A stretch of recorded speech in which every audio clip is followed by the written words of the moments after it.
L'histoire de la DS Palace, c'est une grande histoire, une voiture absolument incroyable, qui a marqué son époque, qui a marqué l'histoire de l'automobile. La première chose que je retiendrai, c'est que DS Palace, c'est vraiment une sculpture.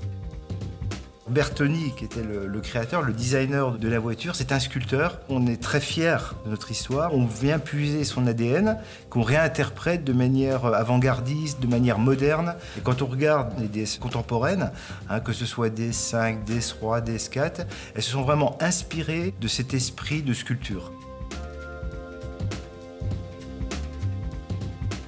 La DS Palace, c'est vraiment une voiture unique.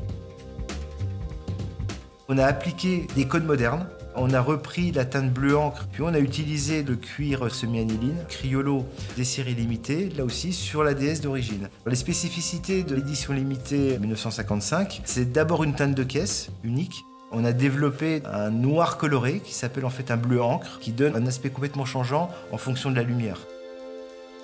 Sur l'intérieur, là aussi, on a développé des confections sur une base de cuir semi-aniline, la meilleure qualité de cuir qui existe, et puis une couleur particulière qui s'appelle Criollo, qui est en fait un brun extrêmement sombre, là aussi avec des surpiqûres gris bleuté, faites spécifiquement pour l'édition 1955, qui viennent relever l'ensemble. On a créé un badge spécifique, un badge doré, là aussi pour faire le clin d'œil à la DS d'origine, qui avait en fait tous ces badges aspect doré, sur DS3, DS4 et nouvelle DS5.